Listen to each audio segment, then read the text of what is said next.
Good day. In various programs and discussions that I've done with my colleague and friend Alex Christoforou, I have spoken about how August is always a difficult and dangerous month in any particular year, with many important people away on holiday and things therefore having a tendency to spiral out of control. And indeed, the onrush of events this August has been astonishing, with obviously the principal focus being the situation in Afghanistan. And as a result, it's easy to overlook certain minor developments or seemingly minor developments, which on examination turn out to be not so minor after all. And one in particular did stand out for me, and that was the decision, or rather the fact, that on 24th August, the Saudi Arabia and Russia signed a military cooperation agreement. Now, once upon a time, that would have been an astonishing development.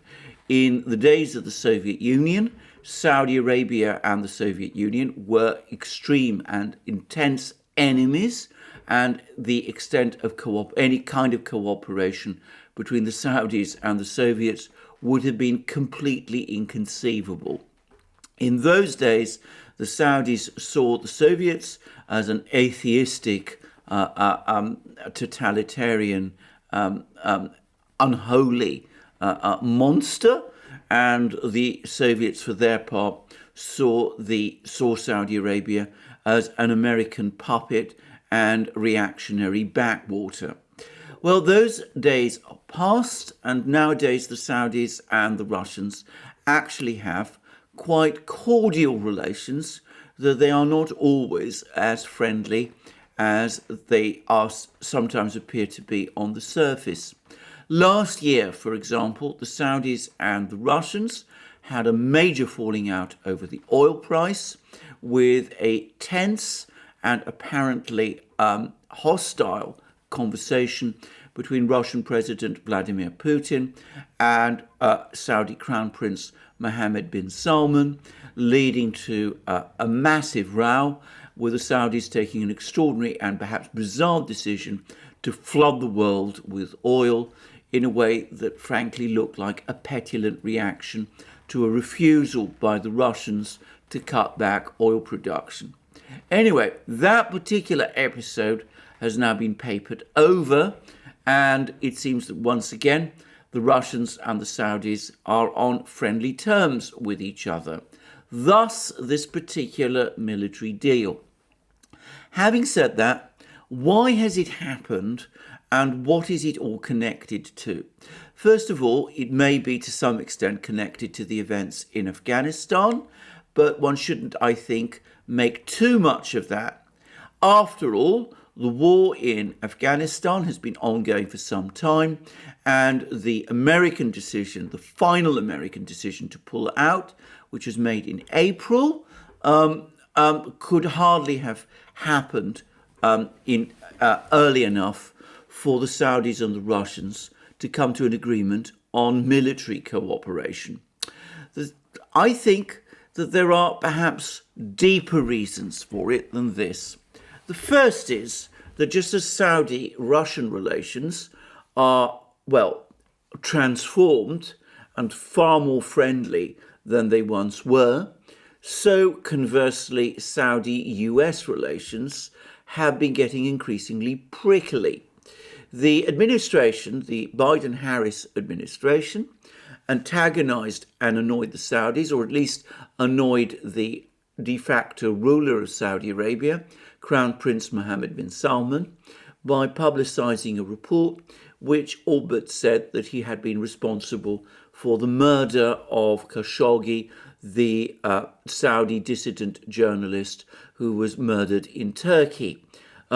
Obviously, MBS, let's call him that, was extremely upset and angry by that report, and it's fairly well known that relations between the Saudis and the Biden-Harris administration are at the moment rather tense, and with MBS angry that his old friend Donald Trump has left the scene, and angry also by the steps that the Biden-Harris administration has been taking to sort of pull his tail, and that perhaps has inclined him further to work with the Russians.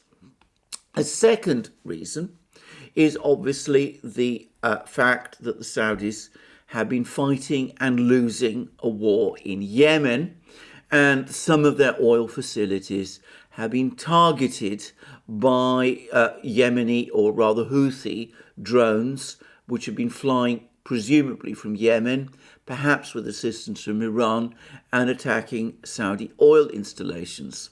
There have been some incidents when those drones have been able to penetrate through Saudi air defences and have been able to do damage to some of these installations, damage which in one particular case went beyond the merely peripheral. And that may have inclined the Saudis to look to the Russians for help to defend those installations, with the Russians, as I have discussed many times, being the great experts on developing surface-to-air missiles and air defense systems to defend installations. There is, of course, a third reason, which is the oil factor, which is that the one thing MBS will have learned from his quarrel with Putin last year is that it is far better for the Saudis to work with the Russians in determining the oil price than it is for the Saudis to work against the Russians on that matter. MBS, in my opinion, clearly overestimated Saudi Arabia's pull in terms of oil markets, and seems to have thought that by flooding the world with oil, he would be able to force the Russians into significant concessions on oil price issues. Well, it didn't quite turn out like that, because Russia obviously has a far more diversified economy than Saudi Arabia does, and is therefore able to withstand falls in oil prices more successfully than Saudi Arabia can.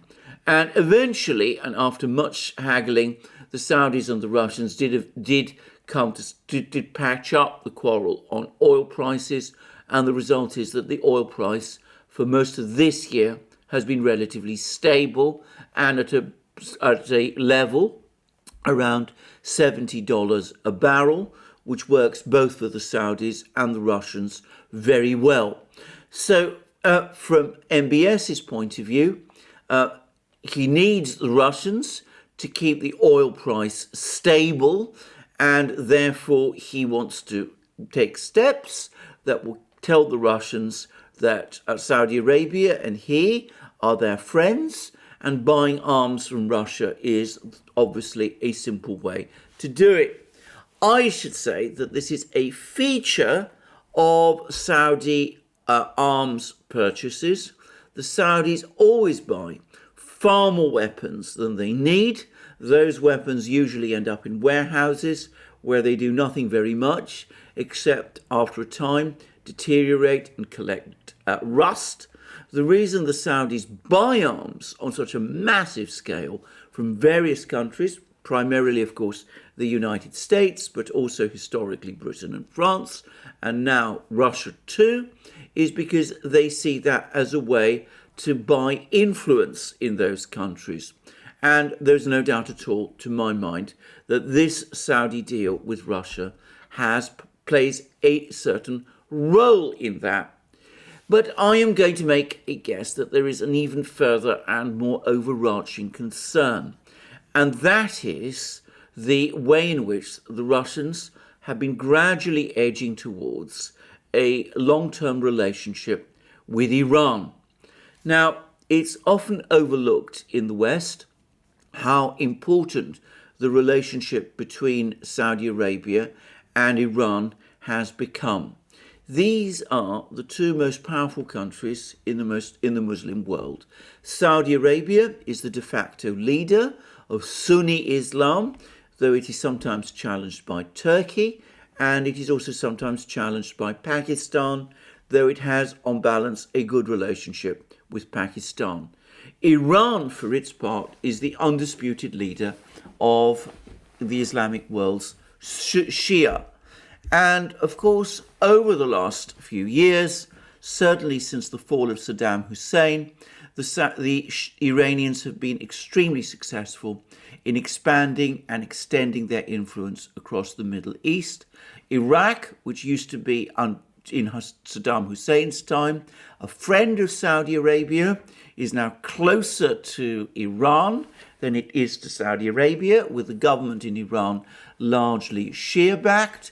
And of course, the Iranians also have great influence in Syria and in Lebanon. So from a Saudi point of view, Iran has become increasingly powerful, and of course it is widely believed, almost certainly correctly, in Saudi Arabia that Iran today is the major backer of the Houthi fighters in Yemen, the same people who are sending all those drones who have been attacking Saudi oil installations and who, by the way, have increasingly been launching attacks on Saudi territory itself.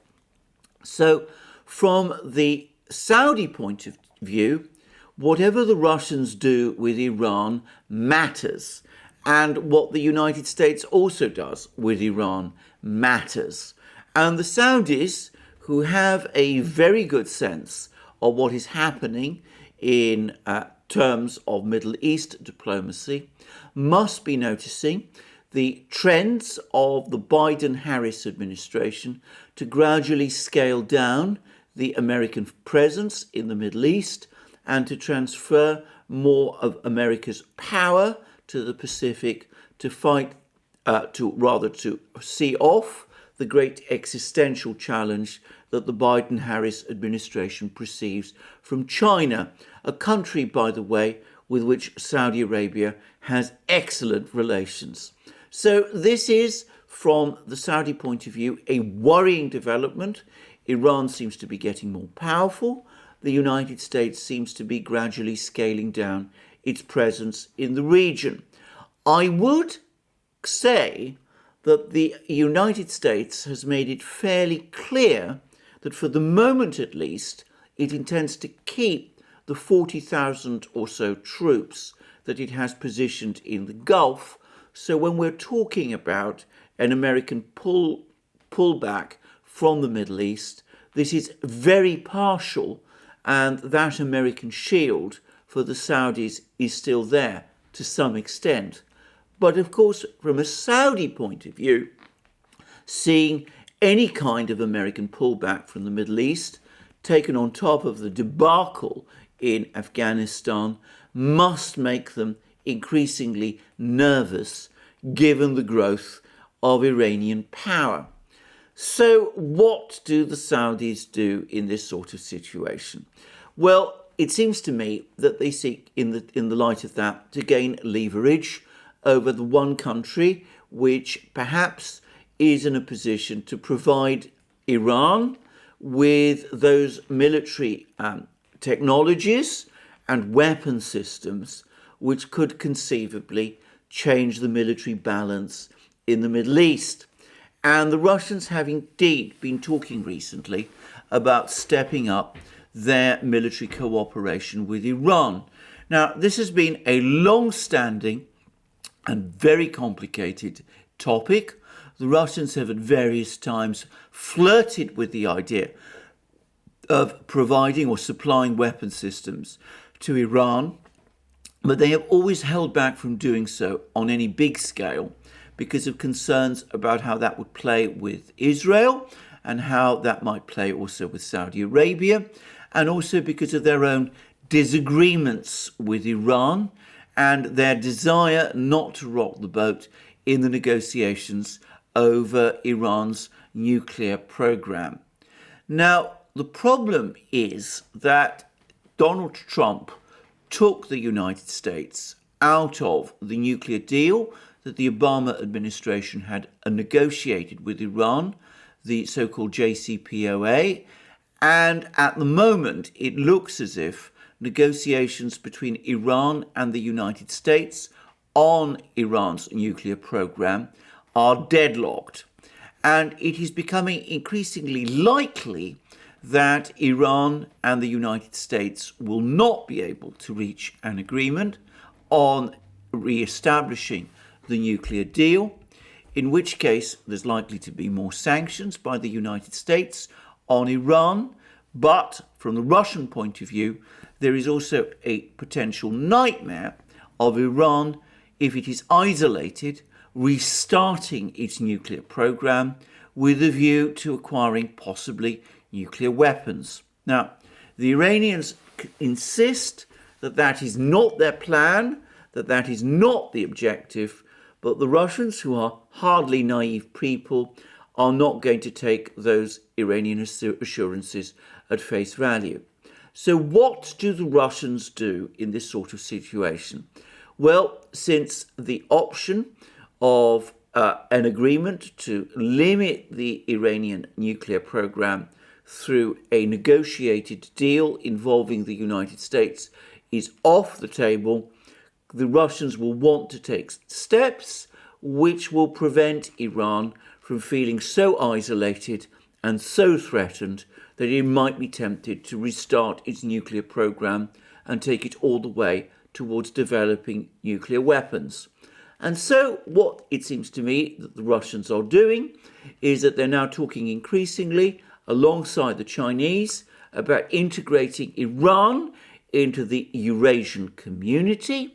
It seems that in a few weeks' time, Iran will be formally admitted into the Shanghai Cooperation Organization, and that will open the way both for Russia and Iran to block UN sanctions against Iran at the level of the UN Security Council, and for Russia to try to reassure Iran by finally supplying Iran with some of those sophisticated weapon systems that Iran has always hankered for, but which the Russians up to now have been reluctant to sell.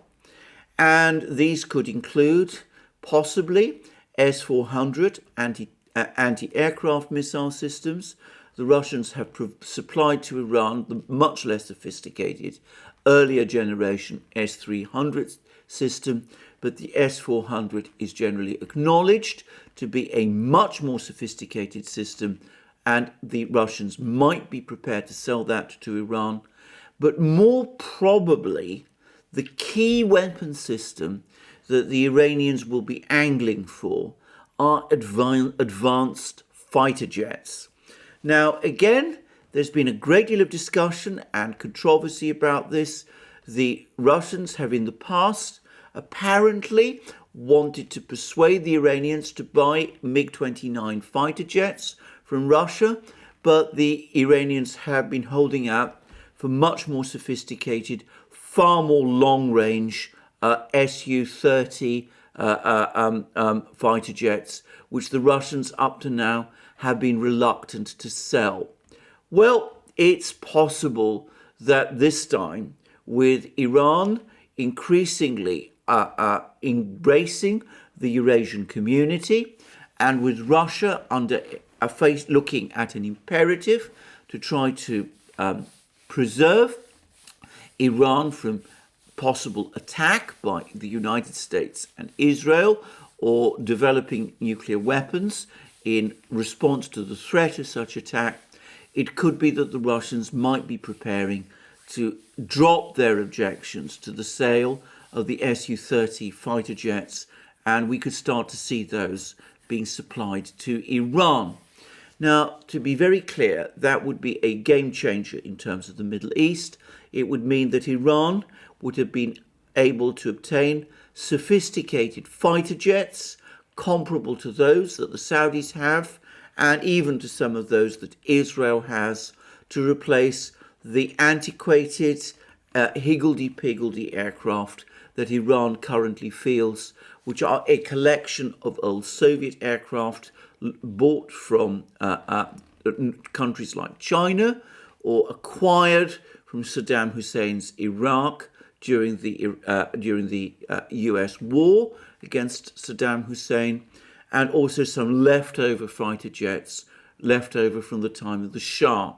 So this would enable the Iranians to carry out a major upgrade of their air force. Now, if that happens, obviously that puts Saudi Arabia in a more difficult geostrategic position. So it seems to me that the Saudis have an obvious imperative, both to increase their leverage over the Russians by buying arms themselves from the Russians, if only to keep track on what arms sales the Russians are going to provide to Iran, but also to balance out any arms sales that the Russians provide to Iran by arms purchases of their own. And I'm going to make a guess that what we will probably see is that the Russians providing Su-30 fighter jets to Iran and S-400 anti-aircraft missiles to Saudi Arabia, with the intention of the two balancing each other, one off against the other. It's very much the Russian style of doing things, and it's also, dare I say it, the kind of style of doing things that both the Gulf states, Saudi Arabia and Iran both understand. It's something, by the way, that the Americans simply can't get their heads around at all. Their approach is always either you're with us or you're for us, either you buy weapon systems from us or you don't. That's not how the Russians work. The Russians are perfectly willing to sell arms to two adversary states and doing so in a way that aims to preserve a kind of balance of deterrence between them. So that, I suspect, is what is going to happen. Now, I say all of this, I'm very well aware of the fact that a lot of American commentary is in denial about all of this. They're all saying that these Saudi weapons purchases from the Russians are not going to amount to very much. The point to the fact that when the Saudis have bought weapon systems from Russia in the past, these have been in small quantities and have not made any real impact on the Saudi defense establishment. And I think a lot of people in the United States complacently assume that this is going to continue to be the case. I think that seriously underestimates both the changing interests of Saudi Arabia as it finds itself in dispute with the Biden-Harris administration, and as it also finds that the political geometry, the geopolitical balance in the Middle East is starting to shift, with the United States gradually pulling back and with Russian influence across the Middle East appearing to increase. I think that the Saudis are doing what Middle Eastern states will increasingly do, taking out insurance with the Russians and potentially and eventually with the Chinese in order to protect themselves from any consequences of that American withdrawal. And I personally think it is more than likely that in a year or so, the United States will wake up to the horrible realization that this Saudi-Russian deal is absolutely for real, and that the Russians will indeed be supplying advanced systems to Saudi Arabia, including S-400 air defense missile systems. I'll just finish this program by making one final observation, which is that from the Russian point of view, that decision all those years ago to sell the S-400 missile system to Turkey, a decision, by the way, which was deeply controversial in Russia, has paid astonishing dividends. Not only has it created problems between Turkey and the United States, distancing Turkey from NATO, but it has also established the S-400 as the military system that everybody, all the powers in the global south outside the Western Alliance must have. Both the Chinese and the Indians are buying it, And as I said, it's highly likely that the Saudis will buy it also. It is in fact a system that more and more countries are preferring to the F-35 fighter jet, which the United States wants to sell to them.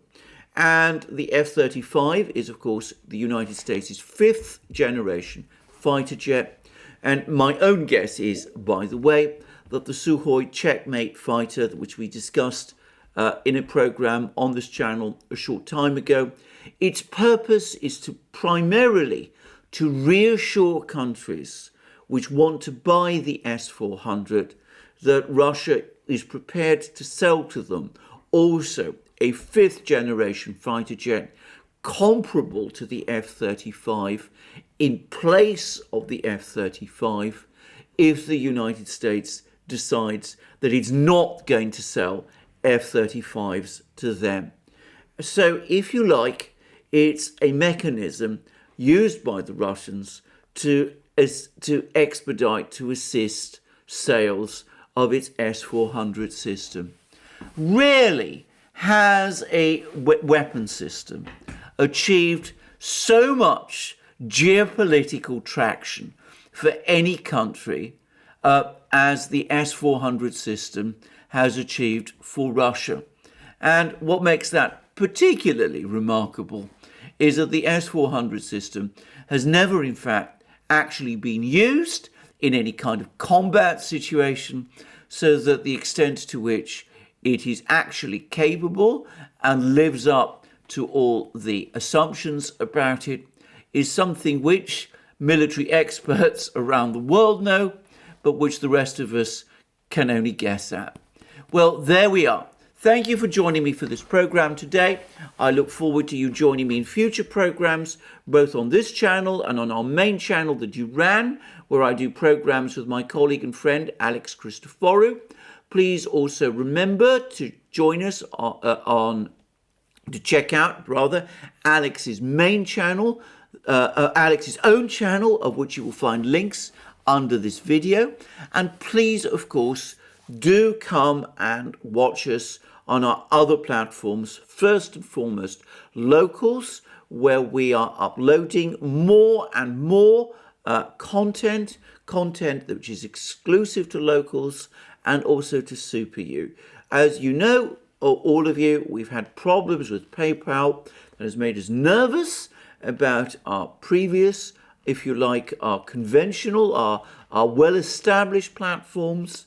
And that's why we have been increasingly developing Locals, which, by the way, we find an excellent platform as we do SuperU.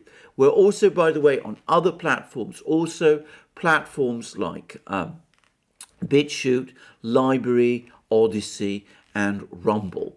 So please look us up there. Join our community on Locals. Join us also on SuperU, where, as I said, we increasingly appear. And also, please remember to join us, to support us rather, if you want or feel you can, via Patreon and Subscribestar, and to go to our shop and buy the amazing things you will find there, our superb magic mugs, our hats, our hoodies, our sweatshirts, our t-shirts, and all the rest.